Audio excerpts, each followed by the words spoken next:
ছোট বাচ্চা যখন বাবার কোলে, বাবা আমি গাড়ি চালাবো, বাবা আমি গাড়ি চালাবো, বাবা করে কি, তাকে তার কোলে বসিয়ে নিয়ে স্টিয়ারিংটা ধরিয়ে দেয়। বাবাই চালাচ্ছে, ও স্টিয়ারিংটা ধরে আছে, ওর ভু ভু করছে। আর ও যদি ভাবে আমি চালাচ্ছি, তাহলে তার মূর্খতা বা ছেলে মানুষই। ইন্দ্রেরও তাই অবস্থা হয়েছে। ইন্দ্র তখন ভাবছে যে আমি সরাট, আমার জন্যই সবকিছু আমি চালাচ্ছি। সেজন্য ভগবান ভগবদ্গীতায় বলছেন এই অহংকারটা আসে 3 গুণের প্রভাবের দ্বারা। প্রকৃতি ক্রমানানি গুণেই কর্মাণি সর্বসহ অহংকার বিমূঢ় আত্মা কর্তা অহম ইতি মন্যতে। তখন সে ভাবে কি, আমি হচ্ছি কর্তা, আমি সবকিছু করছি। আমি যদি না থাকতাম হতো, হ্যাঁ কি না ভাবে না অনেকে অনেক সময়। বর ভাবে আমি রোজগার না করলে সংসার চলবে কেমন করে, বাড়ির কর্তা। আর বৌমা ভাবে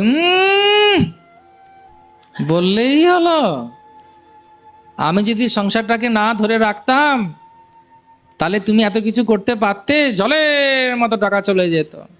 এবার ছেলে বলছে বাবা মাকে তো একটু কাঁদলেই ছটফটিয়ে দিই আমি, তো সংসার কে চালাচ্ছে? তখন বোঝা যায় যখন সংসারে যে সাহায্য করতে আসছে, হয়তো দুধওয়ালা বা কেউ রান্না করতে আসে, সে যখন না আসে তখন বোঝা যায় যে সংসারটা আসলে চালাচ্ছে কে। হরে কৃষ্ণ। সেই জন্য সবাই এই মোহর মধ্যে থাকি আমরা। আমাদের প্রত্যেকের মধ্যেই ইন্দ্র রয়েছে। যতদিন পর্যন্ত ইন্দ্র থাকবে আমাদের, ততদিন পর্যন্ত ভয় থাকবে। কিসের ভয়? চেয়ার চলে যাওয়া।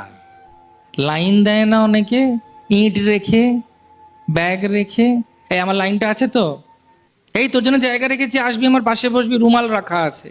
রুমালটা হচ্ছে অহংকার। হরে কৃষ্ণ। আমি আমি তো এটা আমার।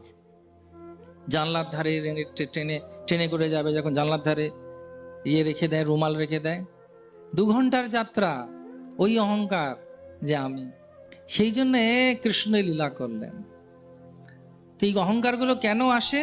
কেউ কিছু ভালো করে, যদি ভাবুন কেউ ভালো গান গায়, কেউ ভালো কীর্তন করে, কেউ ভালো কথা বলে, কেউ ভালো শৃঙ্গার করে, কেউ ভালো রান্না করে, কেউ ভালো যাত্রা নিয়ে যায়, কেউ ভালো কি বলবো লোকেদের ব্যবস্থাপনা খুব ভালো করে। কিন্তু এই যা কিছু আমরা ভালো করি, কেন হওয়া উচিত, করা উচিত? সংসিদ্ধির হরিতোষণম, বিষ্ণুকে সন্তুষ্ট করার জন্য। তা না হলে যজ্ঞার্থে কর্ম অন্যত্র কর্ম বন্ধন, তা নাহলে কর্ম বন্ধ হয়ে যাবে।